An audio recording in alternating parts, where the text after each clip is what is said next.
Today, Facebook told me that my song is I Will Always Love You by Whitney Houston, and I honestly couldn't think of a bigger vibe for this video than that because I am sitting across from a porcelain cheetah and I have a zebra print rug right next to me. So, this is like my baby, and now it's an heirloom to you guys. Today we're going to do 6 patterns. We're going to do cow, cheetah, leopard, which are different, giraffe, alligator, and tiger. So let's get into it. I'm going to start with cow, which I'm going to show a little photo example. I'm going to throw it right up there. This is a pattern that is really just like big blobs. I highly recommend getting yourself a reference photo for all of your animal prints because they're like snowflakes. You're never going to find the same one twice. Well, at least on different animals, you can find the same reference photo twice, obviously, but let's stay on topic. Cow print is just big organic blobs, and I like to throw in these big blobs first and then go in and add smaller speckles. Usually I've noticed that the bigger speckles, or there's more concentration of speckles around those big blobs, and then as you get further from them, they kind of fade out just a little bit. I like to personally draw these shapes in first, kind of get an idea for, how balanced everything is, and then I'll go in with my marker and I'll color everything in. With realistic cow print, there's a couple different kinds of cow print. There's like that stereotypical, like I'm seeing a lot of it on like Pinterest right now, like the cow nails. That's more of your illustrative cow print. With realistic cow print, you have a little bit of a rougher edge, so it's okay if you kind of, like go outside of those lines a little bit and kind of just bounce back and forth and create that rough edge. Color is also obviously really important if you are trying to depict a very realistic cow print. If not, pastels are very in for cow prints. At least, this is fall 2020 Jenna speaking. I don't know where we're going from there. But if you want a realistic cow print, an off-white or white background with browns or blacks is really going to help create that cow print aesthetic that you might be going for. Another thing to note is that I don't throw in every single little dot that I'm going to render with my marker when I'm using pencil. So once I kind of get those big shapes in, as well as the smaller but still like pretty well defined shapes, then from there I'll go in and I'll add more speckles depending on how balanced I want the print to be, or how busy I want it to be.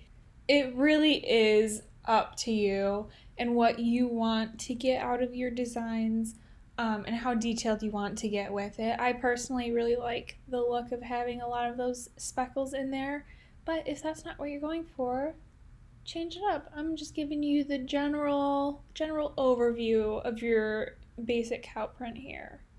And then you take it and you be free. You fly with your own wings. Is that a phrase? I don't know. Giraffe. Next reference photo right there. Giraffe is kind of like cow print, but it's more like a puzzle. It's just those big blobs, and I've noticed that it's a lot of like trapezoidal shapes, and it's like a big fun puzzle that you get to make by yourself with no right answer, which is great. We love that. And so I just make it's usually some kind of either trapezoidal, pentagon, quadruplus, I don't know what's the right word. Quadrilateral, that's the word. Soft cornered shapes. That's the way to think of it. You're really just making, these geometric shapes with like rounded edges, and you're just kind of fitting them together. Almost like if you ever drawn, like, I don't know why, but I had to draw a turtle shell in like middle school for a project. I remember doing that. And this is kind of the same thing. It's just like these big shapes that fit together, and then you kind of see a little bit of that background still through there.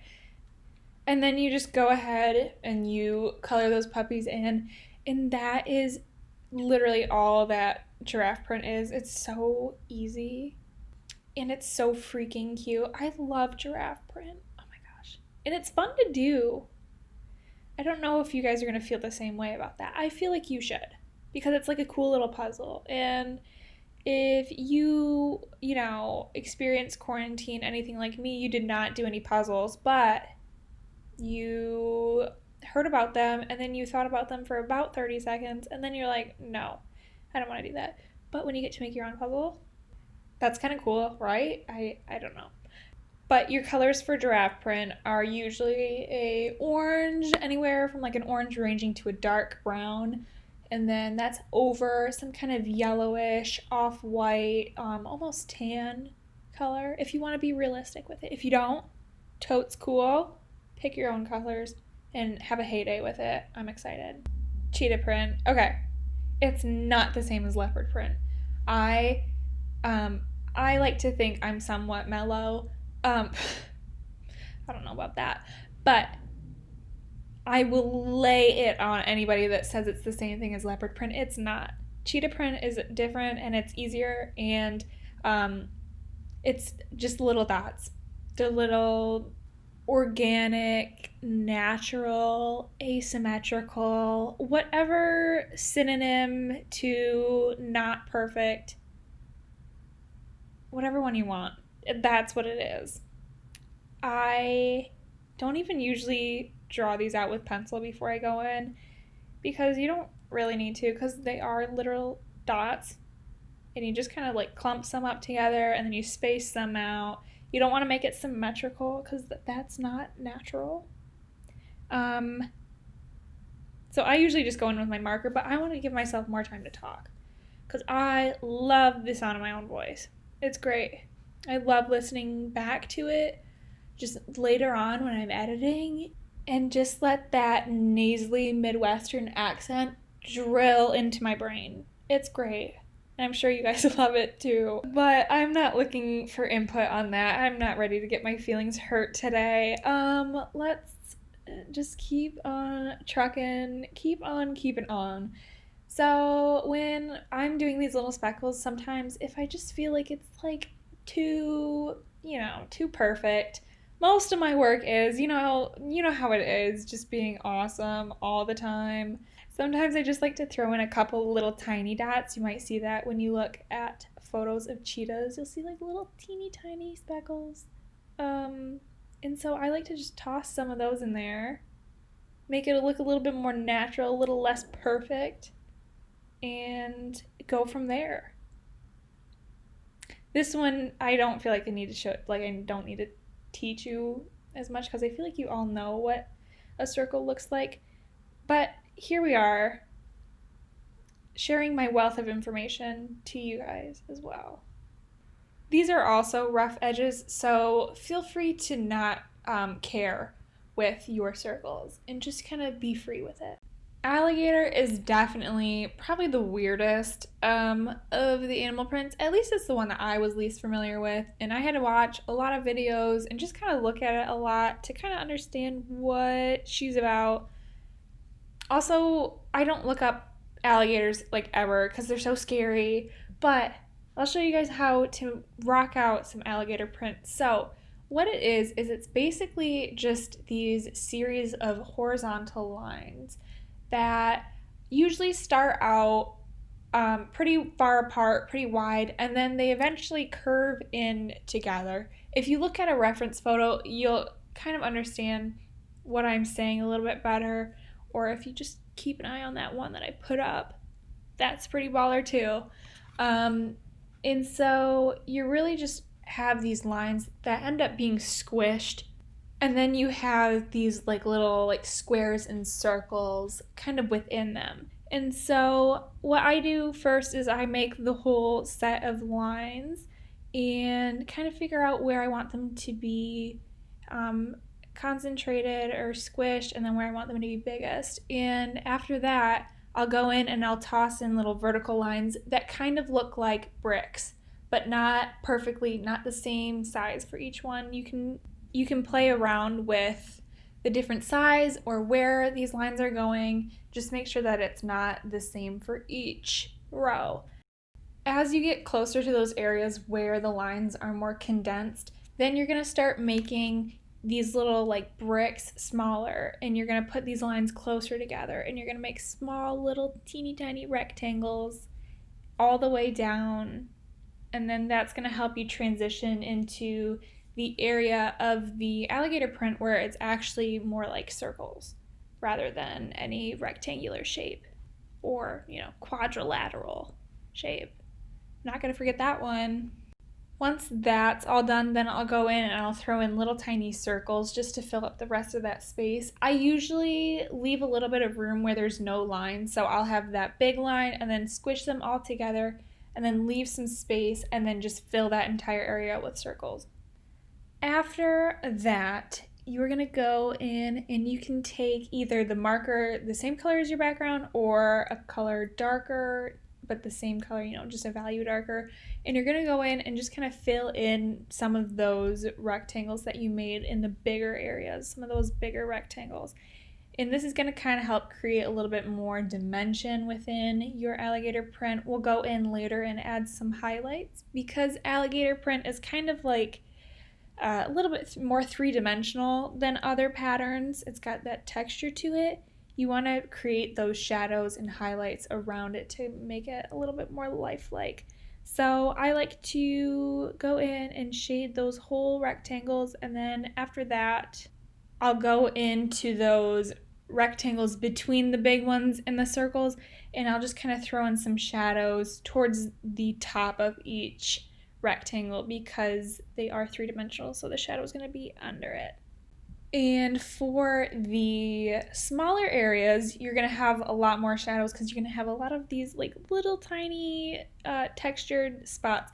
So I take usually a white charcoal, or you can take a gel pen and just kind of hit some of those circles a little bit. And then you can kind of play around with it, build it up. You can erase most of white charcoal. You might not erase all of it, but play around with it, kind of see where your highlights are. Every single video that I watched was like, get a reference photo for alligator, because you really need to. It's like, it's not something that you can really visualize. You can visualize it in your head, but it's a little bit easier if you have some kind of alligator print reference. So that's what I like to do.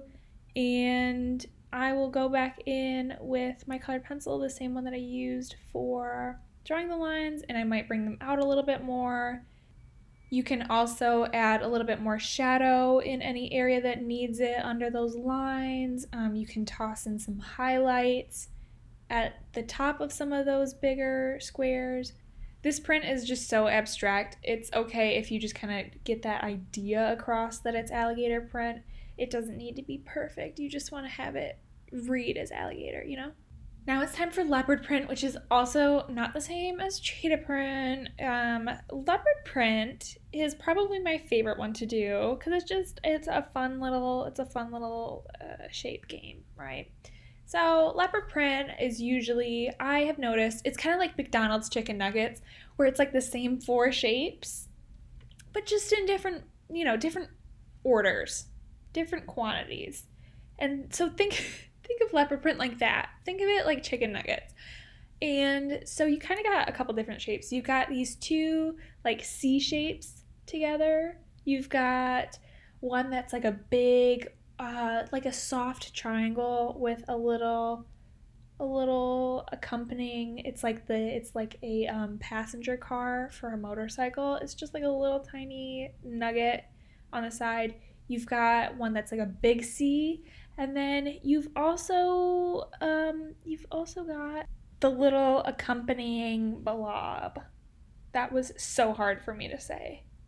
Why was that so hard for me to say? It's the little sidekick, right? It's just kind of a filler spot when it's too busy.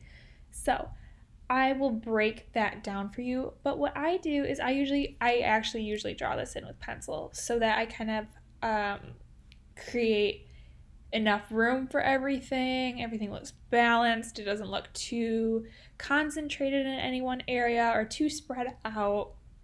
And that way you can kind of play around with the shapes. wherever you want to put your little nuggets.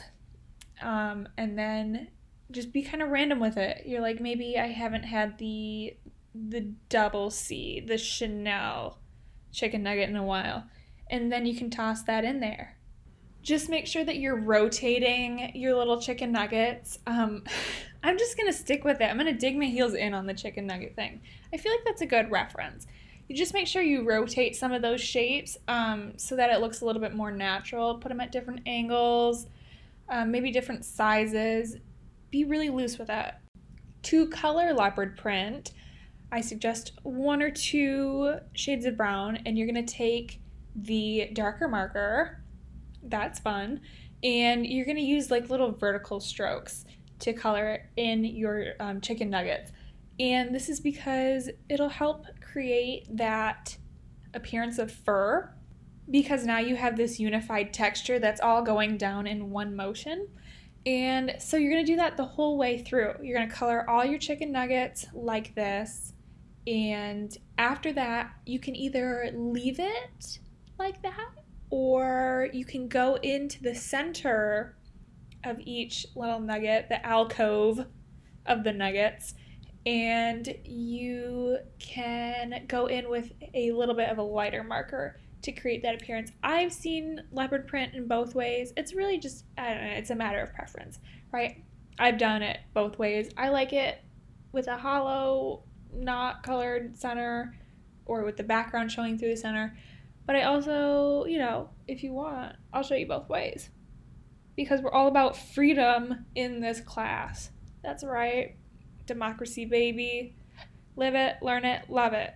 If you want to create that more of a fur texture with this one, actually you can do it with any of them except alligator.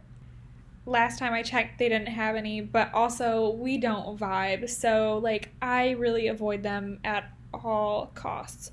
But I'm off topic. You can use colored pencil in the same colors and then maybe a shade or 2 lighter to create highlights. You can use those vertical motions to create a more realistic for appearance. And also when you're doing garments, you make sure that you have those little tiny strokes coming off of the silhouette. That'll also help make it look more realistic. Last one, tiger print. Okay, let's get into it. Tiger print is basically like zebra print, but a little bit different, which means it's not like zebra print. Okay, I realized my error, and I'm going to keep moving forward. Tiger print is like these lines that kind of, it's like they have a little mitosis. They separate from one another, and they pinch at the end. So a lot of the stripes in tiger print are either converging or diverging. They start out or end as one line, and they can either split or come from 2 lines. And then you toss in some singular lines to fill up that awkward space. And so I like to start somewhere in the middle and then build my way up or down. That just seems to be the easiest route for me. It's kind of like another chicken nugget situation, right? You've either got your singular line, you've got 2 lines that turn into 1, or 1 line that turns into 2. If you're feeling crazy, you could even throw in a little pinched Z shape. Or I've dabbled in trying to make a football kind of shape with a line going through that, but that usually ends up looking pretty vulgar. So I would kind of stray away from that one. But other options are probably your best option. And then it's really up to you how you place them. I like to just make sure that there's kind of an even space, not exactly even, but somewhat visually balanced space between the lines. So that negative space, that tan, is going to show through in pretty similar widths throughout, right? You want to create this repetition, this rhythm. And sometimes you can have little split end tiger prints where one goes further than the other, and then you can kind of nest another line from the opposite side that goes in there. And then you're just going to do that the whole way through. Isn't that beautiful? It's like a little Jenga game, right? Or Tetris. And you just kind of stack them on top of each other. And then once you pick out your color, typically black or like a really dark brown, you're just going to fill in those areas. That's all it is. It's super easy. Tigers have pretty short fur, I believe. And so you don't really need to do the vertical. Also, it might be a little bit difficult to get those small areas with the vertical, but you can try it. Mess around with it. Freedom. Like I said, I want you guys to figure out what you like best. And after that, you can go in and erase those graphite lines that you made at the beginning when you fill in those shapes. And I'm not going to take up any more of your time. I'm going to let you guys be free. If I should stay, I would really only be in your way. So I'll go, but I know that I'll thank you guys every step of the way. Okay. Adios.